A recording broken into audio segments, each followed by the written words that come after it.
July here, and I'm feeling definitely overdue for an update in the tree nursery. So that's what we're going to take a look at today. How some of the trees have grown since my last update, what some of the workflow is looking like in the nursery right now. Walk up to the nursery, but before I do, I just wanted to give a brief update on some of these walnut trees I talked about in a recent video. You know, how much water do trees actually need? So you can see these were those walnut trees that had lost all of their leaves from not being watered for over a month, and they leafed back out, and you can see this bed is a little bit behind, but putting out new growth, still going strong here, recovering in the shade. Anyway, we're gonna walk uphill to the nursery. So we're up here in the nursery. You can sort of see it in my reflection of my glasses. If I turn around here, you'll see it behind me, the tree nursery. And again, there's a few things I really want to convey. Two big things really. One is just, it's so exciting to observe the growth of the trees this time of year. Everybody's been putting on a lot of growth. Some of the trees are getting really big, which is exciting. I also want to talk about a lot of the nuances of management this time of year, some of the things that I'm learning and observing in the space. A little bit of context, like I said, we're in mid-July. We've gotten some rain in July. We're still in a drought. All of June, we got no rain. And so it's been hard on both the landscape and the nursery. A lot of watering has had to happen to keep these trees growing vigorously. And that's what most of my nuanced observations have to do with, is irrigation and watering stuff. But first, let's just talk about some of these trees. So these are pawpaw trees. This bed is actually second year pawpaws. This little section is first year. Only some of them have germinated. So these really small guys down here, those are first year pawpaws just germinating. These larger ones are second year trees, already definitely over a foot tall, maybe 2 feet. This section is all air pruning beds. As you can see, these wooden air pruning beds. I've got videos out on what those are, why I build them, why I grow trees in them. But here's a bed of chestnuts. These chestnuts are all easily over 2 feet tall. This hardware cloth is about 2 feet, and these chestnuts are all above it.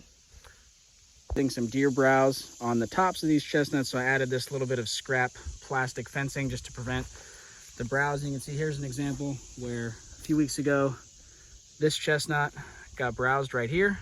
It's already put on another like almost 6 inches of growth since then. And again, I think a lot of this, the ability of the trees to just continue to grow all season long, really has to do with getting their resources met, their needs, water and nutrients. I've got some of my largest persimmons. You know, not all of my persimmons are this size, but I've shown in a previous video comparing some of the larger persimmons to the smaller ones. These ones basically just have bigger spacing, so there's more resources available to each individual tree in this bed compared to more of these persimmons down here. But you can see there's new growth still coming on. We're in the middle of July in heat and drought, and these trees are still putting on new growth, continuing to get larger. And I expect they will continue to do that throughout the growing season.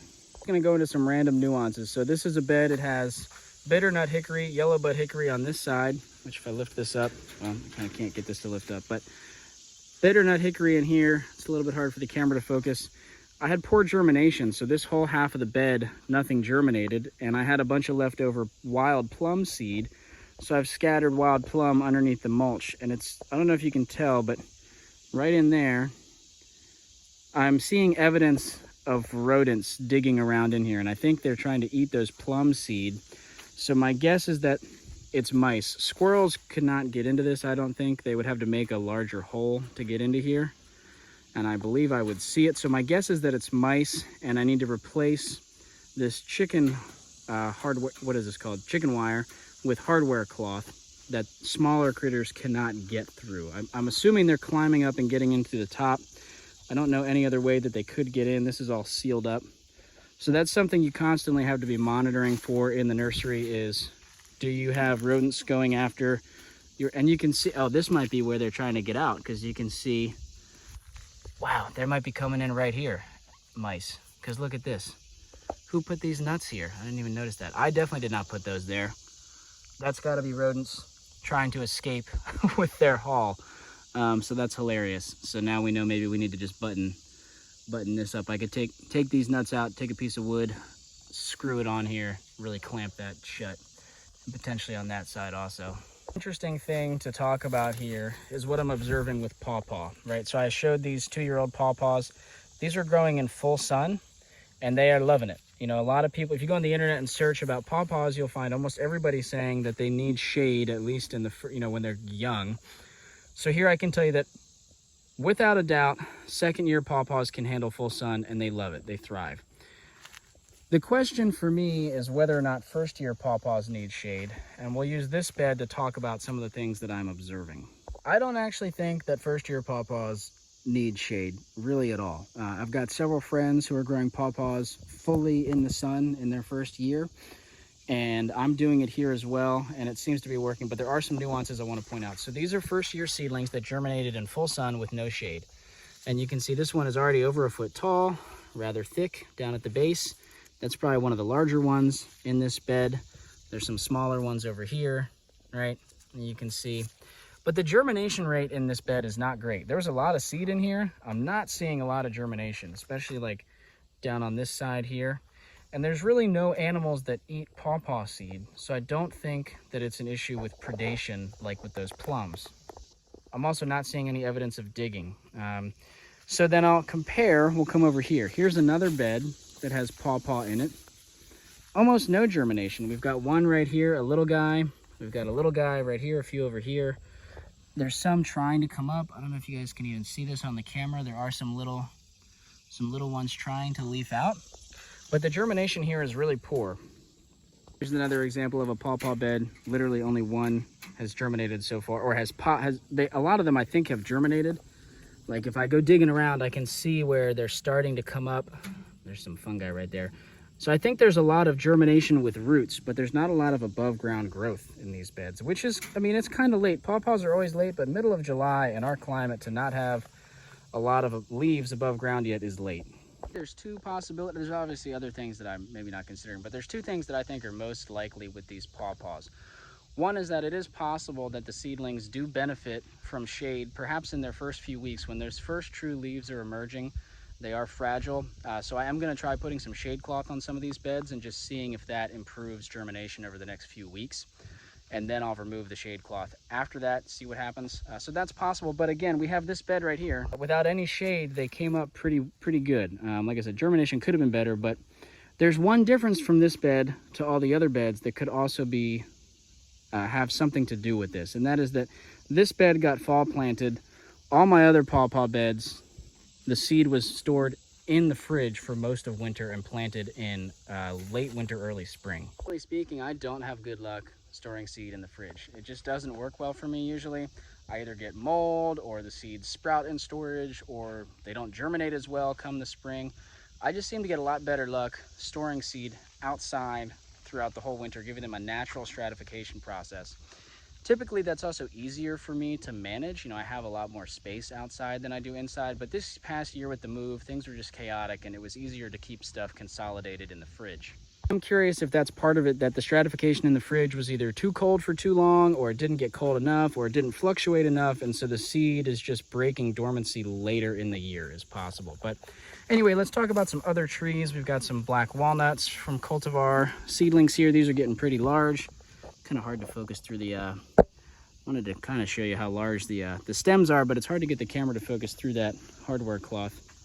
We've got a really big hazelnut coming out of this bed. It actually popped through the top here. We've got another I have to like kind of open this cage up. I don't want to take it all the way off because I'm afraid that squirrels would try to dig at the roots of these trees, but there's a big persimmon in here, a lot of big persimmons, and some more hazelnuts in this bed. Other persimmons from the Hershey nursery are in here, almost 2 feet tall in this bed. So I'm really happy with all the persimmon growth, almost 2 feet tall by July, some of them over 2 feet tall. Same with, if we pan around here, I hope I'm not spinning around too much. These American hazelnuts in this bed, this is a much denser bed. These are all, again, they're almost 2 feet tall here.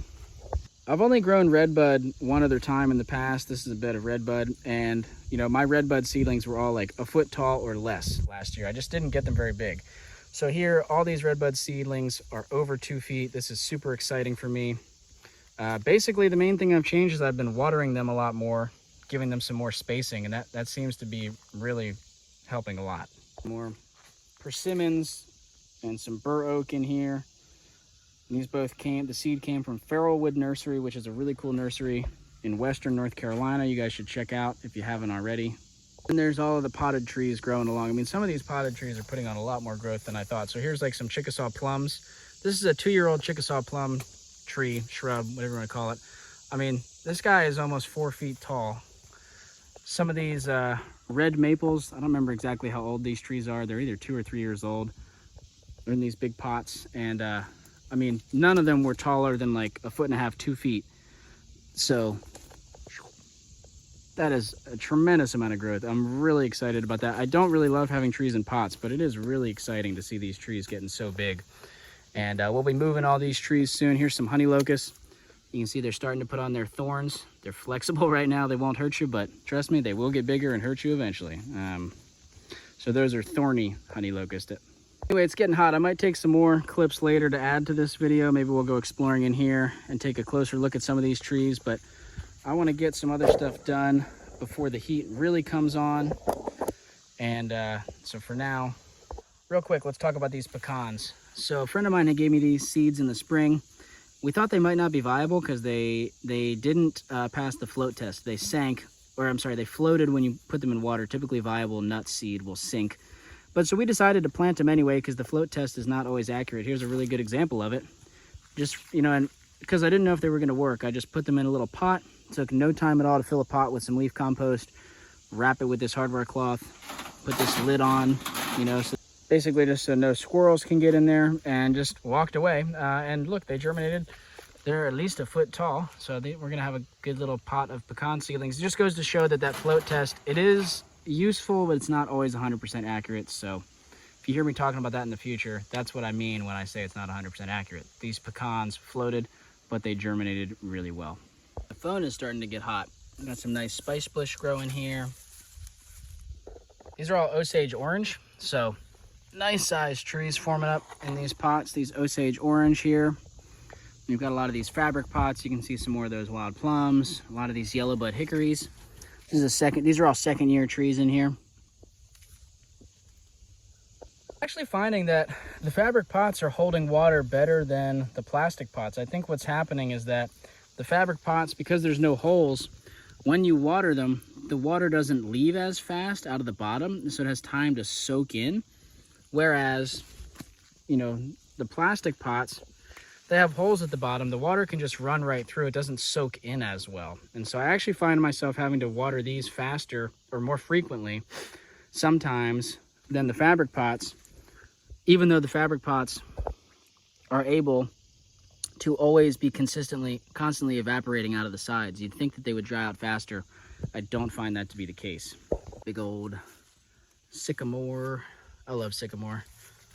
Again, 2nd-year-old tree. These trees were really small their first year. I didn't have them in a great spot, so they were all probably like, you know, only that tall or so when I put them in these beds.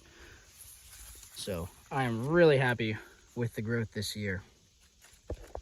This pear tree is almost as tall as I am, which is crazy because, again, start of this year it was only like down here like 1 foot or 2 tall. A lot of these apples and pears are doing really well. Like I said, we've got the honey locust, all these red maples in here. It's looking pretty good in here. I think one other thing I want to talk about, and then we'll probably call it, my phone is getting really hot. I'm also getting hot, like I said. So like I've said, I've been really happy with the growth of all of the trees this year.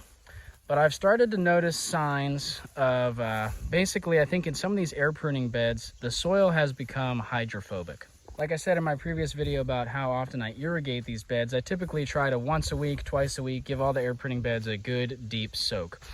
What I started to notice as we got into that heat wave and drought is that I would go to give the deep soak, and very quickly after I start putting the hose on these beds, I would just hear water pouring out of the bottom of these beds, just dumping out down here.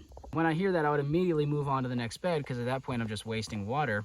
Well, then I would come back not too long after having watered, and I can get my hand under here and feel the soil is dry and crumbly, even though I just watered the bed. And so it really feels like the beds are not holding on to water very well. They've dried out to an extent with this heat and with this drought that they're not holding water. Like I said, they become hydrophobic. The water hits and it wants to just run through instead of soaking in. The only solution I know for that is to water less deeply more frequently. So coming in and just giving spritzing it real quick, moving on, and then maybe coming back later that day, doing it again. So maybe at least once a day or sometimes twice a day while I'm trying to rehydrate the soil, just giving them brief little soaks with the hose. The walnuts, in my experience, seem to be the most sensitive to this sort of hydrophobic soil situation. You can see the walnuts, they look a little bit droopy. They're not putting out as much new growth as a lot of the other species of trees. They're still, I mean, these are really big walnut trees. I'm very happy with them. But I can tell just by looking at them, they're a little bit stressed from these conditions, whereas a lot of the other trees, like this plum and the hazelnuts and the persimmons and whatnot, they're not as stressed. I think that, I mean, the soil mix is pretty much the same. They're all getting the same frequency of watering. So the hydrophobic nature of the soil is similar in each bed. The only other thing, like the only other difference is that some of these beds, like the hazelnuts are a good example, there's more shade on the soil.